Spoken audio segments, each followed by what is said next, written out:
হাসুলিবাগের উপকথা তারাশঙ্কর বন্দ্যোপাধ্যায়ের একটি বিশাল অববয়ের উপন্যাস। উপকথা তো নয়, যেন একাল ও সেকালের যোগসূত্র। তারাশঙ্কর বন্দ্যোপাধ্যায়ের অন্যান্য লেখার মতোই এই উপন্যাসেও ফুটে উঠেছে একটি নির্দিষ্ট অঞ্চলের মানুষের কথা, রাঢ় অঞ্চলের কথা। গ্রামীণ পটভূমিকায় এরকম উপন্যাস আরও অনেক লেখকই লিখেছেন বটে, কিন্তু কাহারপাড়ার কাহারদের কথা, কোপাই নদীর তীরবর্তী অন্তজ মানুষের কথা এমন করে কে আর কবে তুলে ধরে এনেছে? উপন্যাসের একটি চরিত্র হাসুলিবাগ, এবং এই বাঁকের তীরে নিচু সম্প্রদায়ের মানুষজনের যুগ যুগ ধরে চলে আসা প্রাত্যহিক জীবন।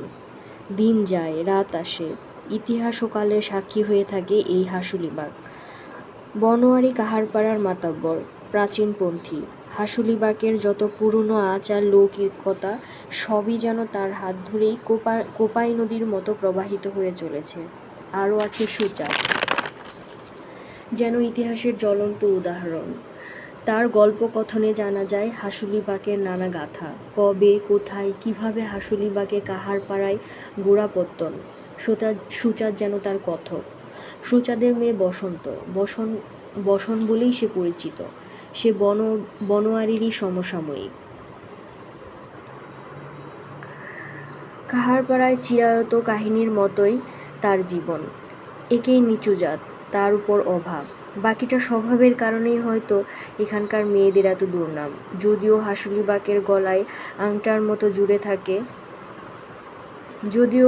যেমন গলায় আংটার মতো জুড়ে থাকে, সেরকমই হাসুলিবাগের মেয়েদেরও এসব অপকর্ম হাসুলির মতোই জড়িয়ে রয়েছে। তবুও জীবন এখানে নদীর মতো প্রবাহমান। বসনের মেয়ে পাখির সাথে ভাব হয় করালির, সেই করালি যার মা চন্দনপুরের রেল লাইনে কাজ করতে যেয়ে ঘর ছেড়েছে। সে বড় লজ্জার কথা। তবুও সময়ের আবর্তে সেই করালিই যেন হয়ে ওঠে কাহারদের প্রতিনিধি, এ যুগের প্রতিবাদী চরিত্র। লেখক এইখানে চমৎকার দ্বৈততা দেখিয়েছেন।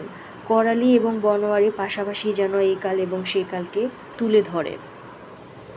গায়ের জমিদার মহাজনদের আজ্ঞাবহ বনোয়ারি চিরকালের, নিয়ম নীতিতে বিশ্বাসী। করালি যেন তারই বিপরীত ভাব প্রকাশ করে। বিদ্রোহী করালি আশার আলো জ্বালে সবার মনে। পুরনো ধ্যান ধারণায় আঘাত হানা করালি নতুন করে সব শুরু করতে চায়। তাই তো উপন্যাসের একদম শেষ পর্যায়ে আমরা দেখতে পাই, ভয়াবহ এক বন্যার পর করালি আবার কাহারপাড়ায় ফিরে যায়। বালুর মাঝে খুঁজতে থাকে মাটি, যেন পুরনো আবরণের